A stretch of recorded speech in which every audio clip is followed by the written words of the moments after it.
ओम नमो भगवते वासुदेवाय नमः। नमस्कार दोस्तों, आप सभी का आपके अपने चैनल आसान राह में हार्दिक स्वागत है। दोस्तों, श्रावण माह की पहली एकादशी कामिका एकादशी होती है। यह श्रावण मास के कृष्ण पक्ष की एकादशी तिथि को पड़ती है। इस वर्ष कामिका एकादशी व्रत 4 अगस्त दिन बुधवार को है। कामिका एकादशी के दिन भगवान विष्णु की विधि विधान से पूजा की जाती है। व्रत रखते हैं। पूजा के समय कामिका एकादशी व्रत की कथा का श्रवण किया जाता है। इस कथा को सुनने से वाजपेयी यज्ञ के समान पुण्य फल की प्राप्ति होती है। दोस्तों, आज के वीडियो में आप जानेंगे कामिका एकादशी व्रत कथा और कामिका एकादशी व्रत का पारण समय। और इस दिन जरूर करें ये काम, मिलेगी आपको पापों से मुक्ति। तो दोस्तों, वीडियो शुरू करने से पहले आपसे एक रिक्वेस्ट है, अगर अभी तक आपने मेरे चैनल को सब्सक्राइब नहीं किया है तो प्लीज़ मेरे चैनल को सब्सक्राइब कीजिए, साथ ही बेल बटन को जरूर प्रेस करें। और दोस्तों, कमेंट में जय श्री हरि विष्णु जी अवश्य लिखें। भगवान विष्णु माता लक्ष्मी आपकी सभी मनोकामनाएं पूर्ण करेंगे। दोस्तों, कथा सुनने से पहले भगवान विष्णु की जय अवश्य लिखें। बोलिए भगवान विष्णु की जय। कामिका एकादशी व्रत की कथा इस प्रकार है।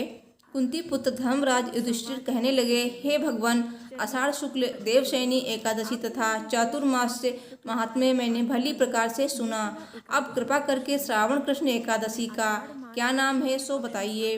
श्री कृष्ण भगवान कहने लगे कि हे युधिष्ठिर, इस एकादशी की कथा एक समय स्वयं ब्रह्मा जी ने देवर्षि नारद से कही थी, वही मैं तुमसे कहता हूँ। नारद जी ने ब्रह्मा जी से पूछा था कि हे पितामह, श्रावण मास के कृष्ण पक्ष की एकादशी की कथा सुनने की मेरी इच्छा है। उसका क्या नाम है, क्या विधि है और क्या महात्म्य है, सो कृपा करके कहिए। नारद जी के ये वचन सुनकर ब्रह्मा जी ने कहा, हे नारद, लोगों के हित के लिए तुमने बहुत सुंदर प्रश्न किया है। श्रावण मास की कृष्ण एकादशी का नाम कामिका एकादशी है। उसके सुनने मात्र से वाजपेयी यज्ञ का फल मिलता है। इस दिन शंख चक्र गदाधारी विष्णु भगवान का पूजन होता है, जिनके नाम श्रीधर, हरि, विष्णु, माधव, मधुसूदन हैं। उनकी पूजा करने से जो फल मिलता है सो सुनो। जो फल गंगा, काशी, नैमिषारण्य और पुष्कर स्नान से मिलता है, वही विष्णु भगवान के पूजन से मिलता है। जो फल सूर्य व चंद्र ग्रहण पर कुरुक्षेत्र और काशी में स्नान करने से, समुद्र वन सहित पृथ्वी दान करने से, सिंह राशि के बृहस्पति में, गोदावरी और गंडकी नदी में स्नान करने से भी प्राप्त नहीं होता है, वो भगवान विष्णु के पूजन से मिलता है। जो मनुष्य श्रावण में भगवान का पूजन करते हैं, उनसे देवता, गंधर्व और सूर्य आदि सब पूजित हो जाते हैं। संसार में भगवान की पूजा का फल सबसे ज़्यादा है, अतः भक्तिपूर्वक भगवान की पूजा न बन सके तो श्रावण माह के कृष्ण पक्ष की कामिका एकादशी का उपवास करना चाहिए।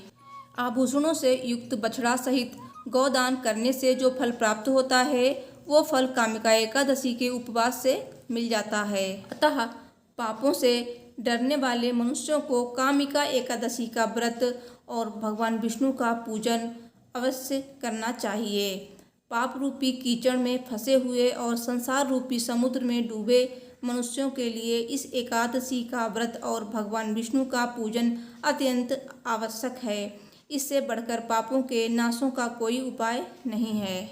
हे नारद, स्वयं भगवान ने यही कहा है कि कामिका एकादशी व्रत से जीव कुयोनि को प्राप्त नहीं होता। जो मनुष्य इस एकादशी के दिन भक्तिपूर्वक तुलसी दल भगवान विष्णु को अर्पित करते हैं, वे इस संसार के समस्त पापों से दूर रहते हैं। विष्णु भगवान रत्न, मोती, मणि तथा आभूषण आदि से इतने प्रसन्न नहीं होते हैं जितने तुलसी दल से। तुलसी दल पूजन का फल 4 भार चांदी और 1 भार स्वर्ण के दान के बराबर होता है। हे नारद, मैं स्वयं भगवान की अति प्रिय तुलसी को सदैव नमस्कार करता हूँ। तुलसी के पौधे को सींचने से मनुष्य की सब यातनाएं नष्ट हो जाती हैं।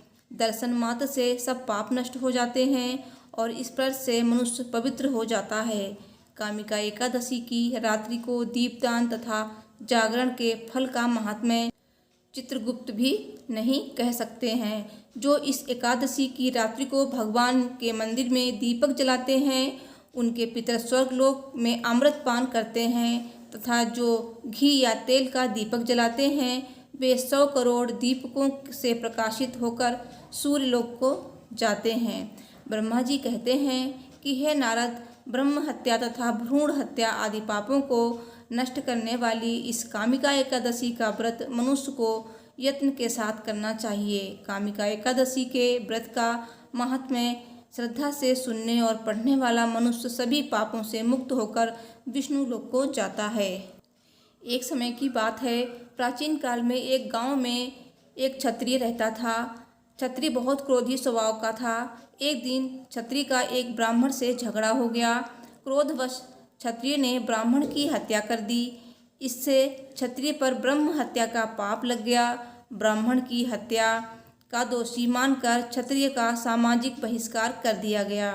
क्षत्रिय को अपनी गलती का एहसास हुआ और वो इसका प्रायश्चित करना चाहता था। एक दिन उसने एक साधु से पापों को दूर करने का उपाय पूछा। तब साधु ने क्षत्रिय को कामिका एकादशी व्रत करने की सलाह दी। साधु के कहने पर क्षत्रिय ने कामिका एकादशी व्रत विधि विधान से किया। एकादशी की रात क्षत्रिय भगवान विष्णु की मूर्ति के पास सो रहा था। तभी अचानक से उसे सपने में भगवान विष्णु के दर्शन हुए। उन्होंने क्षत्रिय से कहा कि वो उसकी भक्ति और प्रायश्चित करने की सच्ची भावना को देखकर प्रसन्न हैं। इसके बाद भगवान विष्णु ने उसे ब्राह्मण हत्या के दोष से मुक्त कर दिया। बोलिए भगवान विष्णु की जय। बोलिए लक्ष्मी नारायण की जय। बोलिए एकादशी माता की जय। कामिका एकादशी के दिन पूजा के अंत में भगवान विष्णु की आरती अवश्य करें। धार्मिक मान्यताओं के अनुसार आरती देवताओं का गुणगान है और उससे पूजा में जो कमी होती है वो पूर्ण हो जाती है। इस वजह से पूजा के बाद आरती अवश्य करें। दोस्तों, कामिका एकादशी दिलाती है पापों से छुटकारा। बस करने होते हैं ये काम। तो आइए जानते हैं वो कौन से काम हैं। कामिका एकादशी के दिन पूरे दिन निर्जला या फलाहारी व्रत रखें और भगवान विष्णु का स्मरण करें। एकादशी तिथि शुरू होने से पहले से चावल खाना बंद कर दें और व्रत का पारण करने के बाद ही चावल ग्रहण करें। व्रत के दिन भगवान विष्णु की पूजा करें। उसके बाद व्रत कथा का पाठ करें या सुनें। सावन माह में मांस मदिरा का सेवन ना करें, केवल सात्विक भोजन ही करें। व्रत की रात में जागरण करते हुए भगवान विष्णु का स्मरण करें। व्रत के बाद गरीब व जरूरतमंद लोगों को भोजन कराएं तथा यथाशक्ति दान दें। उसके बाद स्वयं भोजन ग्रहण करें। दोस्तों, कामिका एकादशी के दिन तुलसी माता की पूजा अवश्य करें। तुलसी माता की पूजा से भगवान विष्णु अति प्रसन्न होते हैं। अब जानते हैं कामिका एकादशी व्रत पारण का समय।